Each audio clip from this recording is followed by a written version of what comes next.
ओम शांति। 11 जुलाई 2025 बाबा के महावाक्य। आज बाबा कहते, मीठे बच्चे, पहले पहले सबको बाप का सही परिचय देकर गीता का भगवान सिद्ध करो, फिर तुम्हारा नाम बाला होगा।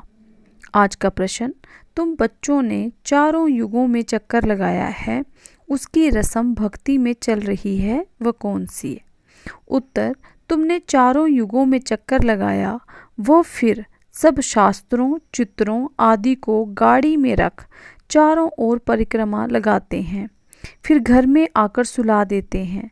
तुम ब्राह्मण देवता क्षत्रिय बनते, इस चक्र के बदले उन्होंने परिक्रमा दिलाना शुरू किया है। ये भी रस्म है। ओम शांति। रूहानी बाप बैठ रूहानी बच्चों को समझाते हैं। जब कोई को समझाते हो तो पहले ये क्लियर कर दो कि बाप एक है। पूछना नहीं है कि बाप एक है व अनेक हैं, ऐसे तो फिर अनेक कह देंगे। कहना ही है बाप रचता गॉडफादर एक है, वह सब आत्माओं का बाप है। पहले पहले ऐसे भी नहीं कहना चाहिए कि वो बिंदी है, इसमें फिर मूंझ पड़ेंगे। पहले पहले तो ये अच्छी रीति समझाओ कि दो बाप हैं, लौकिक और पारलौकिक। लौकिक तो हर एक का होता ही है, लेकिन उनको कोई खुदा कोई गॉड कहते हैं, है एक ही, सब एक को याद करते हैं। पहले पहले ये पक्का निश्चय कराओ कि फादर है स्वर्ग की रचना करने वाला, वो यहाँ आएंगे स्वर्ग का मालिक बनाने, जिसको शिव जयंती भी कहते हैं। ये भी तुम बच्चे जानते हो, स्वर्ग का रचता भारत में ही स्वर्ग रचते हैं, जिसमें देवी देवताओं का ही राज्य होता है। तो पहले पहले बाप का ही परिचय देना है। उनका नाम है शिव। गीता में है भगवानुवाच, है ना। पहले पहले तो ये निश्चय कराए लिखा लेना चाहिए। गीता में है भगवानुवाच कि मैं तुमको राजयोग सिखाता हूँ, अर्थात नर से नारायण बनाता हूँ। ये कौन बना सकते हैं? ज़रूर समझाना पड़े। भगवान कौन है, फिर ये भी समझाना होता है। सतयुग में पहले नंबर में जो लक्ष्मी नारायण हैं, ज़रूर वे ही 84 जन्म लेते होंगे। पीछे फिर और धर्म वाले आते हैं, उन्हों के इतने जन्म हो ना सकें। पहले आने वालों को ही 84 जन्म होते हैं। सतयुग में तो कुछ सीखते नहीं हैं, ज़रूर संगम पर ही सीखते होंगे। तो पहले पहले बाप का परिचय देना है। जैसे आत्मा देखने में नहीं आती है, समझ सकते हैं, वैसे परमात्मा को भी देख नहीं सकते। बुद्धि से समझते हैं वह हम आत्माओं का बाप है, उनको कहा जाता है परमात्मा। वह सदैव पावन है, उनको आकर पति दुनिया को पावन बनाना होता है। तो पहले बाप एक है, ये सिद्ध कर बताने से गीता का भगवान श्री कृष्ण नहीं है, ये भी सिद्ध हो जाएगा। तुम बच्चों को सिद्ध कर बताना है। एक बाप को ही ट्रुथ कहा जाता है। बाकी कर्म कांड व तीर्थ आदि की बातें सब भक्ति मार्ग के शास्त्रों में हैं। ज्ञान में तो इनका कोई वर्णन ही नहीं है। यहाँ कोई शास्त्र नहीं, बाप आकर सारा राज समझाते हैं। पहले पहले तुम बच्चे इस बात पर जीत पाएंगे कि भगवान एक निराकार है, ना कि साकार। परमपिता परमात्मा शिव भगवानुवाच, ज्ञान का सागर सबका बाप है। श्री कृष्ण तो सबका बाप हो नहीं सकता, वो किसी को कह नहीं सकता कि दे के सब धर्म छोड़ मामेकम याद करो। है बहुत सहज बात, परंतु मनुष्य शास्त्र आदि पढ़कर भक्ति में पक्के हो गए हैं। आजकल शास्त्रों आदि को गाड़ी में रख परिक्रमा देते हैं, चित्रों को ग्रंथ को भी परिक्रमा दिलाते हैं, फिर घर ले आकर सुलाते हैं। अभी तुम बच्चे जानते हो कि हम देवता से क्षत्रिय वैश्य शूद्र बनते हैं, ये चक्कर लगाते हैं। चक्कर के बदले वे फिर परिक्रमा दिलाकर घर में जाए रखते हैं। उनका एक मुकर्रर दिन रहता है जब परिक्रमा दिलाते हैं। तो पहले पहले ये सिद्ध कर बताना है कि श्री कृष्ण भगवानुवाच नहीं, शिव भगवानुवाच है। शिव ही पुनर्जन्म रहित हैं, वो आते ज़रूर हैं, परंतु बाबा कहते उनका दिव्य जन्म है। भागीरथ पर आकर सवार होते हैं, पतितों को आकर पावन बनाते हैं, रचता और रचना के आदि मध्य अंत का राज समझाते हैं, जो नॉलेज और कोई नहीं जानते हैं। बाप को आपे ही आकर अपना परिचय देना है। मुख्य बात है ही बाप के परिचय की। वही गीता का भगवान है। ये तुम सिद्ध कर बताएंगे तो तुम्हारा नाम बहुत बाला हो जाएगा। तो ऐसा पर्चा बनाकर उसमें चित्र आदि भी लगाकर फिर एरोप्लेन से गिराने चाहिए। बाप मुख्य मुख्य बातें समझाते रहते हैं। तुम्हारी मुख्य एक बात में जीत हुई तो बस तुमने जीत पाई। इसमें तुम्हारा नाम बहुत बाला हुआ है। इसमें कोई खिटपिट नहीं करेंगे। ये बड़ी क्लियर बात है। बाप कहते हैं मैं सर्वव्यापी कैसे हो सकता हूँ? मैं तो आकर बच्चों को नॉलेज सुनाता हूँ। पुकारते भी हैं आकर पावन बनाओ, रचता और रचना का ज्ञान सुनाओ। महिमा भी बाप की अलग, श्री कृष्ण की अलग है। ऐसे नहीं शिव बाबा आकर फिर श्री कृष्ण व नारायण बनते हैं, 84 जन्मों में आते हैं। नहीं, तुम्हारी बुद्धि सारी ये बातें समझाने में लगी रहनी चाहिए। मुख्य है ही गीता, भगवानुवाच है तो ज़रूर भगवान का मुख चाहिए ना। भगवान तो है निराकार, आत्मा मुख बिगर बोले कैसे? तब कहते हैं मैं साधारण तन का आधार लेता हूँ। जो पहले लक्ष्मी नारायण बनते हैं वही 84 जन्म लेते लेते पिछाड़ी में आते हैं तो फिर उनके तन में आते हैं।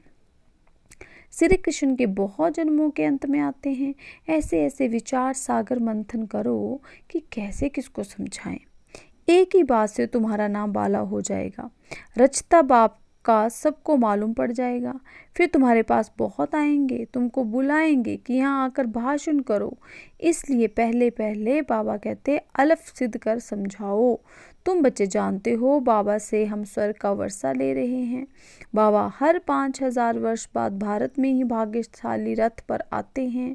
ये है सौभाग्यशाली जिस रथ में भगवान आकर बैठते हैं। कोई कम है क्या? भगवान इनमें बैठ बच्चों को समझाते हैं कि मैं बहुत जन्मों के अंत में इसमें प्रवेश करता हूँ। श्री कृष्ण की आत्मा का रथ है ना, वो खुद श्री कृष्ण तो नहीं है, बहुत जन्मों के अंत का है। हर जन्म में फीचर्स, ऑक्यूपेशन आदि बदलता रहता है। बहुत जन्मों के अंत में जिसमें प्रवेश करता हूँ वह फिर श्री कृष्ण बनते हैं। तो बाबा कहते हैं आते हैं संगम युग में हम भी बाप का बनकर। बाबा कहते बाप से फिर वर्षा लेते हैं। बाप पढ़ाकर साथ ले जाते हैं, वे फिर श्री कृष्ण बनते हैं। तो बाबा कहते और बाबा कोई तकलीफ नहीं देते, तकलीफ की बात नहीं। बाप सिर्फ कहते हैं मामेकम याद करो। तो ये अच्छी रीति विचार करना चाहिए कि कैसे कैसे लिखें। बाबा सेवाओं के पॉइंट्स दे रहे हैं कि कैसे सेवा करें, कैसे बाप का परिचय दें। यही मुख्य मिस्टेक है जिस कारण ही भारत अनराइटियस, इरिलीजियस, इंसॉल्वेंट बना है। बाप फिर आकर राजयोग सिखलाते हैं, भारत को राइटियस, सॉल्वेंट बनाते हैं, सारी दुनिया को राइटियस बनाते हैं। उस समय आकर राजयोग सिखलाते हैं। सारे विश्व के बाबा कहते तुम मालिक हो। कहते हैं ना wish you long life and prosperity. बाबा आशीर्वाद नहीं देते हैं कि सदा जीते रहो। ये साधु लोग कहते हैं अमर रहो। तुम बच्चे समझते हो अमर तो ज़रूर अमरपुरी में होंगे, मृत्यु लोक में फिर अमर कैसे रहेंगे?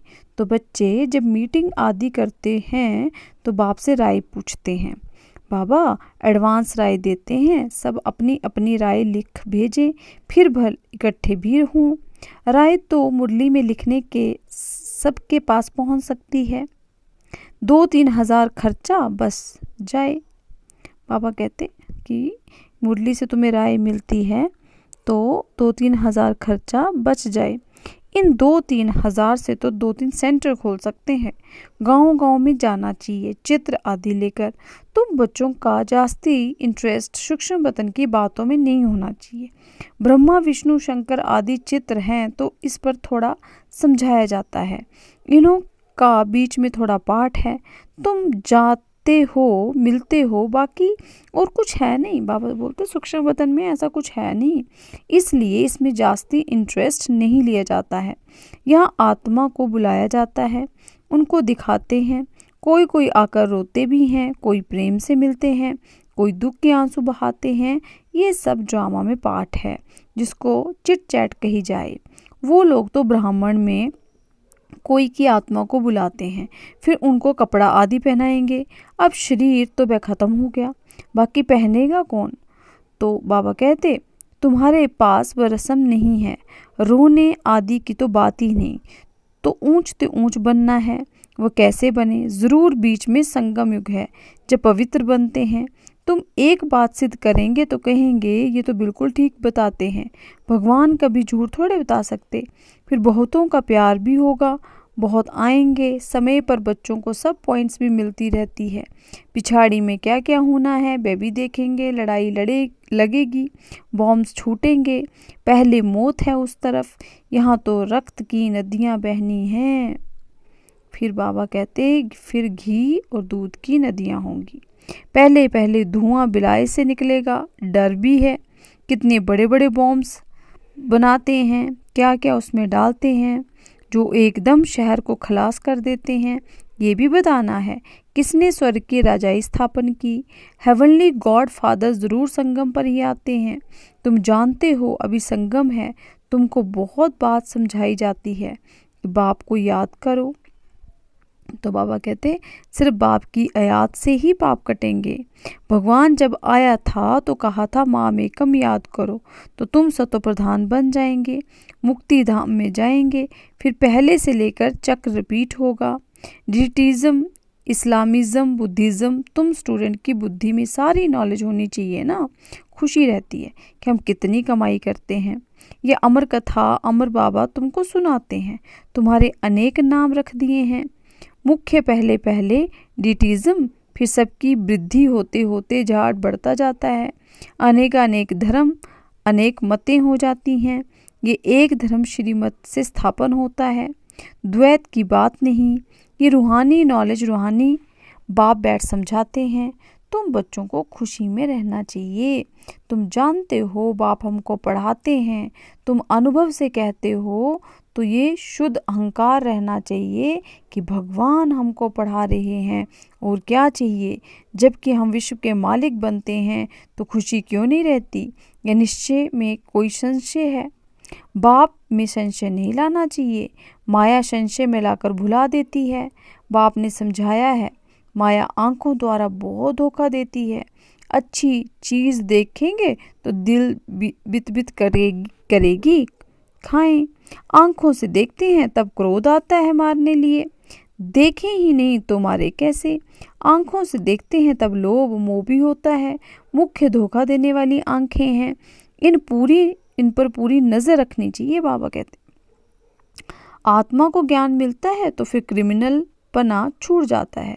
ऐसे भी नहीं कि आंखों को निकाल देना है, तुम्हें तो क्रिमिनल आई को सिविल आई बनाना है। अच्छा, मीठी मीठी सी की लदे बच्चों प्रति माता पिता बाप दादा का याद प्यार और गुड मॉर्निंग। रूहानी बाप की रूहानी बच्चों को नमस्ते। रूहानी बच्चों की रूहानी बाप दादाजी को याद प्यार, गुड मॉर्निंग, नमस्ते। धारणा के लिए मुख्य सार। नंबर 1 पॉइंट, सदा इसी नशे व खुशी में रहना है कि हमको भगवान पढ़ाते हैं। किसी भी बात में संशय बुद्धि नहीं होना है, शुद्ध अहंकार रखना है। 2 पॉइंट, सूक्ष्म वतन की बातों में ज़्यादा इंटरेस्ट नहीं रखना है। आत्मा को सतोप्रधान बनाने का पूरा पुरुषार्थ करना है। आपस में राय कर सबको बाप की सही पहचान देनी है। आज की ब्लेसिंग्स, पास विद ऑनर बनने के लिए पुरुषार्थ की गति तीव्र और ब्रेक पावरफुल रखने वाले यथार्थ योगी भव। वर्तमान समय के प्रमाण पुरुषार्थ की गति तीव्र और ब्रेक पावरफुल चाहिए, तब अंत में पास विद ऑनर बन सकेंगे। क्योंकि उस समय की परिस्थितियां बुद्धि में अनेक संकल्प लाने वाली होंगी। उस समय सब संकल्पों से परे एक संकल्प में स्थित होने का अभ्यास चाहिए। जिस समय विस्तार में बिखरी हुई बुद्धि हो, उस समय स्टॉप करने की प्रैक्टिस चाहिए। स्टॉप करना और होना, जितना समय चाहें उतना समय बुद्धि को एक संकल्प में स्थित कर लें, यही है यथार्थ योग। स्लोगन, आप ओबीडेंट सर्वेंट हो, इसलिए अलमस्त नहीं हो सकते। सर्वेंट माना सदा सेवा पर उपस्थित। अव्यक्त इशारे संकल्पों की शक्ति जमा कर श्रेष्ठ सेवा के निमित्त बनो। बाबा कहते हैं जैसे इंजेक्शन के द्वारा ब्लड में शक्ति भर देते हैं, ऐसे आपका श्रेष्ठ संकल्प इंजेक्शन का काम करेगा। संकल्प द्वारा संकल्प में शक्ति आ जाए। अभी इस सेवा की बहुत आवश्यकता है। स्वयं की सेफ्टी के लिए भी शुभ और श्रेष्ठ संकल्प की शक्ति और निर्भयता की शक्ति जमा करो, तब ही अंत सुहाना और बेहद के कार्य में सहयोगी बन बेहद के विश्व के राज्य अधिकारी बन सकेंगे। ओम शांति, ओम शांति, ओम शांति।